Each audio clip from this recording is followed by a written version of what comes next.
जय हिंद फ्रेंड्स, नमस्कार दोस्तों। स्वागत है हमारे YouTube चैनल एमए वाला पर।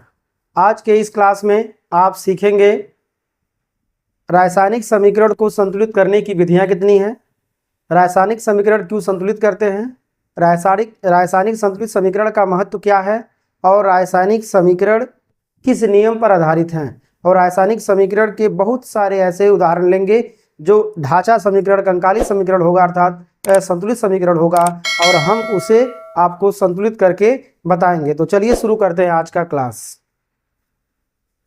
आइए जानते हैं, पहला हेडिंग आपका क्या है, रासायनिक समीकरण को संतुलित करने की विधियां कितनी हैं। तो रासायनिक समीकरण को संतुलित करने की कितनी विधियां हैं, तो आप ध्यान से सुनिए और समझिएगा। रासायनिक समीकरण को संतुलित करने की आपकी हैं दो विधियां, और दो विधियों में पहली विधि कौन सी है, पहली विधि है आपका अनुमान विधि। क्या है विधि? अनुमान विधि। इसी का एक और नाम है या हिट एंड ट्रायल मेथड। क्या नाम है एक और? Hit and trial method.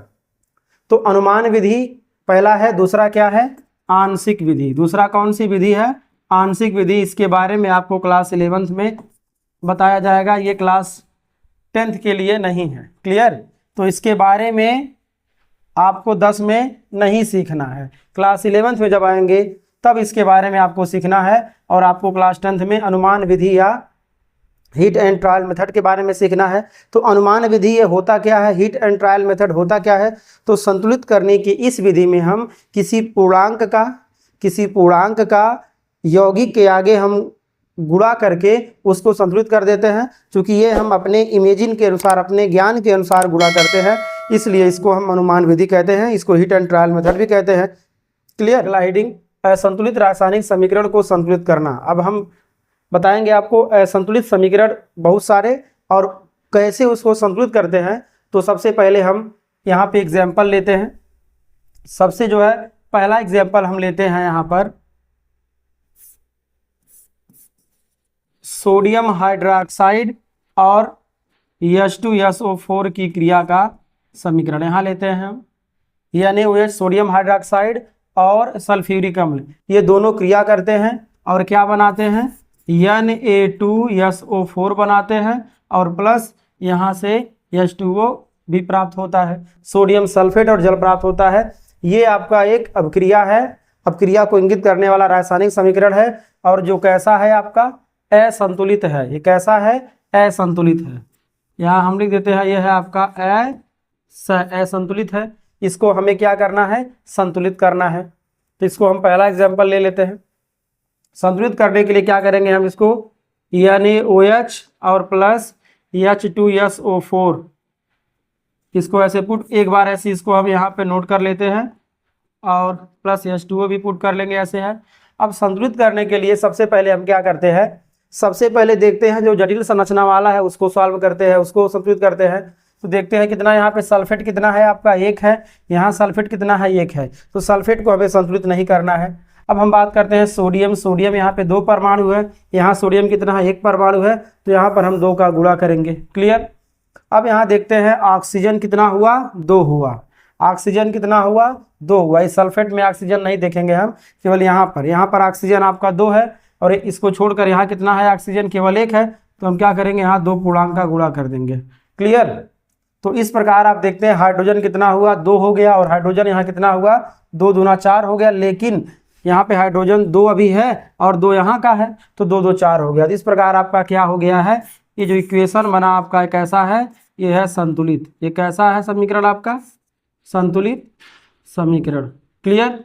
इस प्रकार हमने एक पहला एग्जाम्पल लिया है। अब हम लेते हैं थोड़ा दूसरा एग्जाम्पल। यहाँ पे लेते हैं दूसरा एग्जाम्पल। अब यहाँ पे हम लेते हैं Fe प्लस अब लेते हैं हम H2O, इसकी क्रिया कराते हैं, और देखिए हमें क्या प्राप्त होता है। जब क्रिया कराएंगे तो क्या मिलेगा हमें? Fe3O4 मिलेगा। क्या मिलेगा? Fe3O4 मिलेगा, और प्लस हमें यहाँ पर हाइड्रोजन भी प्राप्त होगा। क्या प्राप्त होगा? हाइड्रोजन प्राप्त होगा। अब ये क्या आपका है? असंतुलित है। एक ऐसा समीकरण है आपका असंतुलित समीकरण है। अब इसको हम क्या करेंगे, दोबारा लेकर इसको हम संतुलित करेंगे। Fe प्लस H2O गिव्स क्या होगा आपका Fe3O4 प्लस क्या होगा यहाँ पर H2। इसको हम करते हैं संतुलित। तो यहाँ पे देखिए आयरन कितना है 3 है, यहाँ पे इसको हम 3 करेंगे। इस प्रकार ऑक्सीजन कितना हुआ, यहाँ पे 4 हुआ है। ऑक्सीजन कितना हुआ है 4 है, इसको हम यहाँ 4 का मल्टीप्लाई कर देंगे। अब आपका हाइड्रोजन 4 दूना कितना हो गया 8 हो गया है। और यहाँ पे हाइड्रोजन कितना है आपका केवल 2 है। यदि हम 4 का पूर्णांक का गुणा कर दे तो हाइड्रोजन भी आपका 8 होगा। तो 4 दूना 8 इधर हाइड्रोजन, 4 दूना 8 इधर हाइड्रोजन। ऑक्सीजन आपका 4, यहाँ भी ऑक्सीजन परमाणु 4, आयरन परमाणु 3, इस प्रकार यहाँ भी आयरन परमाणु 3। तो इस प्रकार ये क्या हुआ आपका, ये समीकरण आपका रहा संतुलित। ये समीकरण आपका रहा संतुलित समीकरण। तो आपने दो समीकरणों को, आपने दो कंकाली या ढांचा समीकरणों को आपने संतुलित करना सीख लिया है। चलिए अब हम प्रश्न संख्या, अब उदाहरण नंबर 3 पर आते हैं। उदाहरण नंबर 3 को लेते हैं, ध्यान से आप देखिएगा। यहाँ पे लेते हैं जब मेथेन गैस को हम वायु में जलाते हैं तो हमें क्या मिलता है, तो हमें CO2 मिलता है और क्या मिलेगा, जल मिलेगा। लेकिन ये कैसा है, यह है आपका असंतुलित समीकरण है। एक ऐसा है असंतुलित समीकरण है, इसको हमें क्या करना है, संतुलित करना है। तो आइए देखते हैं कैसे संतुलित होगा। ध्यान दीजिएगा, इसको एक बार हम रिपीट कर लेते हैं। CH4 प्लस O2 गिव्स क्या होगा आपका CO2 प्लस क्या मिलेगा फिर हमें H2O। याद रखिएगा ये जो कार्बनिक यौगिक होते हैं जब भी इनको हम दहन करते हैं वायु में तो हमें क्या मिलेगा, हमें CO2 और क्या मिलता है, जल मिलता है। तो इसको यहाँ लिख देते हैं क्योंकि मेथेन को जब हम दहन करते हैं तभी ऐसा होता है। अब इसको हमें संतुलित करना है। तब यहाँ आप देख रहे हैं कार्बन 1 है, कार्बन 1 है, कार्बन में कोई दिक्कत नहीं है। अब बात करते हैं हाइड्रोजन 4 है, हाइड्रोजन कितना है यहाँ पर 4 है। थोड़ा इसको हम ठीक से लिख देते हैं, हाइड्रोजन यहाँ पे कितना है 4 है। तो हमें वही लिखना होगा। मैं फिर से एक बार इसको रिपीट कर दूँ, CO2 प्लस कितना होगा आपका H2O। कार्बन कार्बन संतुलित, कार्बन कार्बन क्या है आपका संतुलित है। तो कार्बन कार्बन आपका संतुलित है। हाइड्रोजन कितना है 4 है, यहाँ हाइड्रोजन है 2, तो 2 का हम यहाँ मल्टीप्लाई कर देंगे। इस प्रकार आपका हाइड्रोजन 4 हुआ। ऑक्सीजन कितना हुआ आपका 2 परमाणु इधर और 2 परमाणु इधर। ऑक्सीजन कितना परमाणु हुआ, कुल 4 परमाणु। तो हम क्या करेंगे, यहाँ पर 2 का गुणा कर देंगे। तो इस प्रकार ऑक्सीजन 4, हाइड्रोजन 4 और कार्बन 1 हुआ। ये कैसा समीकरण हुआ आपका, संतुलित समीकरण आपका तैयार हुआ। क्लियर। तो आइए अब बढ़ते हैं, ये आपका उदाहरण 3 था। उदाहरण चौथे की ओर आते हैं। उदाहरण चौथे की ओर आते हैं और अब यहाँ ध्यान से देखिएगा क्या हम करते हैं इसमें। H2 प्लस Cl2 इन दोनों की क्रिया कराते हैं तो हमें क्या प्राप्त होता है, HCl प्राप्त होता है। तो यहाँ पे दोनों हाइड्रोजन परमाणु और क्लोरीन परमाणु दोनों डबल डबल है। तो यदि हम इसका 2 का पूर्णांक का गुणा कर देंगे तो हो जाएगा। तो फिर से रिपीट करके वही हम संतुलित कर देते हैं। H2 Cl2 प्लस HCl होगा, गिव्स HCl होगा। तो 2 पूर्णांक का हम गुणा कर देंगे, हमारा तैयार हो जाएगा। तो इस प्रकार ये वाला क्या रहा आपका, ये रहा ऐसा, और यहाँ पे क्या मिला आपका संस है। क्या मिला आपका संस है, संतुलित समीकरण। तो आपने यहाँ तक अभी इसको देखा। अब हम कुछ और लेते हैं। चलिए उदाहरण हम 5 लेते हैं। उदाहरण कौन सा लेते हैं, 5। धातु ऑक्साइड की थोड़ा क्रिया करा देते हैं। तो यहाँ लेते हैं हम Mg, शायद एक बार ले चुके हैं, चलिए रिपीट कर देते हैं। Mg प्लस O2 का जब क्रिया कराते हैं तो क्या होगा, MgO बनता है। यहाँ पे क्या है, असंतुलित है। एक ऐसा समीकरण है आपका असंतुलित है। अब इसको हम एक बार और फिर से लिख कर रिराइट करेंगे और इसको हम क्या करेंगे, संतुलित करेंगे। आपको बार बार मिल चुका है। तो देखिए यहाँ पे मैग्नीशियम परमाणु कितना है, ध्यान दीजिएगा। यहाँ पर मैग्नीशियम 1 है, एक क्लियर है, लेकिन यहाँ ऑक्सीजन कितना है, डबल है, वहाँ सिंगल है। अर्थात यहाँ डबल है, वहाँ सिंगल है। तो यहाँ 2 का गुणा करके हम संतुलित करेंगे। मैग्नीशियम परमाणु हो गया 2, तो हम क्या करेंगे, यहाँ पर 2 का गुणा कर लेंगे। इस प्रकार ये क्या तैयार हुआ आपका, ये तैयार हुआ आपका सन और स, मतलब संतुलित समीकरण। अब आइए उदाहरण नंबर 6 लेते हैं, ध्यान दीजिएगा आप लोग। अब उदाहरण नंबर 6 लेते हैं। अब देखिए क्या तैयार होता है। अब इसके लिए हम उदाहरण आपका एक और लेते हैं। ये लेते हैं हम मैग्नीशियम धातु और प्लस HNO3, इन दोनों की जब क्रिया कराते हैं तो हमें प्राप्त होता है MgNO3 का होल ट्वाइस और हमें मिलेगा H2। ये कैसा है? असंतुलित है। क्यों? आप यहाँ पे ध्यान से देखिएगा, इसके दोनों ओर परमाणुओं की संख्या समान नहीं है, तो इसलिए हम एक बार इसको फिर से रिपीट करके Mg प्लस क्या लिखेंगे, HNO3 अर्थात नाइट्रिक अम्ल, और गिब्स क्या है, ये मैग्नीशियम नाइट्रेट बनाएगा। क्या बनाएगा? MgNO3 का बनाएगा होल ट्वाइस और बनाएगा यहाँ पे H2 गैस के रूप में। अब देखते हैं सबसे जटिल वाला कौन है, नाइट्रेट। यहाँ पे नाइट्रेट डबल है, यहाँ पे नाइट्रेट सिंगल है, तो हम क्या करेंगे, यहाँ पे 2 का गुणा कर देंगे। क्लियर? इस प्रकार देखते हैं Mg क्लियर है, लेकिन हाइड्रोजन कितना हुआ, 2, और यहाँ कितना, हाइड्रोजन 2। तो इस प्रकार ये समीकरण कैसा हुआ आपका, संशय। कैसा हुआ आपका, संतुलित समीकरण हुआ। आपका अगला टॉपिक है संतुलित समीकरण का क्या महत्व है।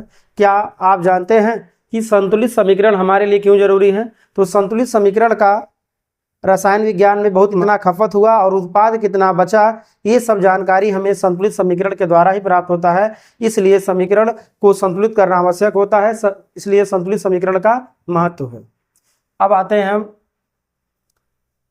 ये जानने के लिए समीकरण को संतुलित करने की आवश्यकता क्यों पड़ती है।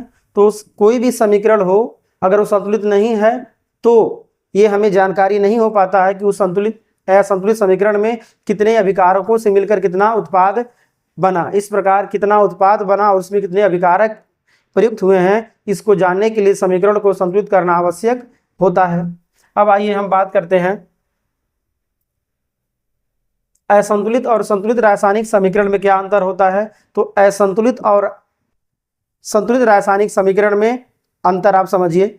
असंतुलित समीकरण में परमाणुओं की संख्या दोनों ओर बराबर नहीं होती है, यानी अभिकारकों और उत्पादों की संख्या दोनों ओर बराबर समान नहीं होती है, जबकि संतुलित रासायनिक समीकरण में अभिकारक और उत्पादों के परमाणुओं की संख्या बराबर होती है। और दूसरी बात यह है कि असंतुलित रासायनिक समीकरण जो होते हैं वो द्रव्यमान संरक्षण के नियम का पालन नहीं करते हैं, अर्थात उत्पादों का कुल द्रव्यमान अभिकारकों के कुल द्रव्यमान के बराबर नहीं होता है, जबकि संतुलित रासायनिक समीकरण में अभिकारकों का कुल द्रव्यमान उत्पादों के कुल द्रव्यमान के बराबर होता है। तो इस प्रकार संतुलित रासायनिक समीकरण और असंतुलित रासायनिक समीकरण में इतना डिफरेंस है। क्लियर? तो अब आइए हम बात करते हैं रासायनिक समीकरण में अभिकारक और उत्पादों की भौतिक अवस्थाओं को कैसे लिखते हैं। तो आपको ध्यान से समझना होगा, यहाँ हम लिखते हैं भौतिक अवस्था। यहाँ क्या लिखते हैं हम, भौतिक अवस्था, और किस पदार्थ की कौन सी भौतिक अवस्था है और उसका सिंबल क्या है, आप इसको ध्यान से समझिए। और आज के बाद से जो भी समीकरण उसमें आए, समीकरण पढ़ेंगे हम, उसमें अभिकारकों और उत्पादों के भौतिक अवस्थाओं को दर्शाएंगे। तो भौतिक अवस्था में क्या आएगा, यदि आता है आपका ठोस, क्या आता है, ठोस, या आता है द्रव, या आता है गैस, ठीक, या आता है जलीय विलयन, जैसा रहेगा वो जलीय विलयन। क्लियर? या मान लीजिए आ जाए आपका ताप, या आ जाए दाब, और स्टार यहाँ लगा देते हैं ऐसे, इसको क्या बोल रहे हैं, उत्प्रेरक। क्या है ये, कैटालिस्ट अर्थात उत्प्रेरक। तो इतने भौतिक, इसको एडवांस में है, ये भौतिक अवस्थाएं अगर आती हैं तो सिंबल क्या होगा रासायनिक समीकरण में। तो ठोस को अंग्रेजी में क्या बोलते हैं, सॉलिड, तो उसका इस इंग्लिश वर्ड स्मॉल लेटर यहाँ यूज कर लेंगे। अगर द्रव है तो इसको शॉर्टकट में क्या लिखेंगे, लिक्विड होता है द्रव का अंग्रेजी ना, चलिए इसको एल लिखते हैं। गैस के लिए हम क्या यूज करेंगे, कोष्टक में जी का इस्तेमाल करेंगे। जलीय विलयन को एक्यूएस कहते हैं, तो इसलिए हम इसको इसके लिए क्या प्रयोग करेंगे, एक्यू का प्रयोग करते हैं, एक्यू एक्यूएस जलीय विलयन। ताप के लिए क्या प्रयोग करते हैं, ऐसे डेल्टा का। अब जितना डिग्री सेल्सियस लगता है या जितना डिग्री सेल्सियस लगता है उसको ऐसे कर लेंगे। दाब के लिए कितना एटीएम, उसको दाब दिया गया। एटीएम का फुल फॉर्म होता है एटमोस्फेयर, एटमोस्फेयर प्रेशर, वायुमंडलीय दाब। क्लियर?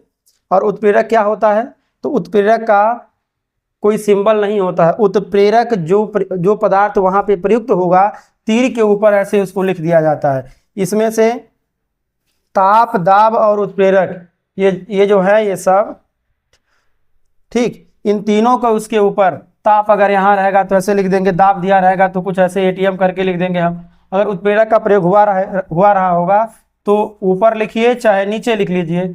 उत्प्रेरक को कहाँ लिखेंगे, तीर या समीकरण के ऊपर लिख लेंगे, या कहाँ लिख लेंगे हम, नीचे। इस प्रकार उत्प्रेरक को तीर या समीकरण के ऊपर या नीचे लिख करके रासायनिक समीकरण को अधिक सूचनापूर्ण बना देते हैं। अब बात आई कि रासायनिक समीकरण में अभिकारकों और उत्पादों को प्रतीकों के रूप में क्यों लिखते हैं, उनके भौतिक अवस्थाओं को। तो किसी अभिक्रिया को और अधिक सूचनापूर्ण बनाने के लिए, किसी अभिक्रिया को और अधिक सूचनापूर्ण बनाने के लिए हमें रासायनिक समीकरण में अभिकारकों और उत्पादों के भौतिक अवस्थाओं को दर्शाया जाता है। क्लियर। तो आज के लिए बस इतना ही। Thanks for watching my video. जय हिंद।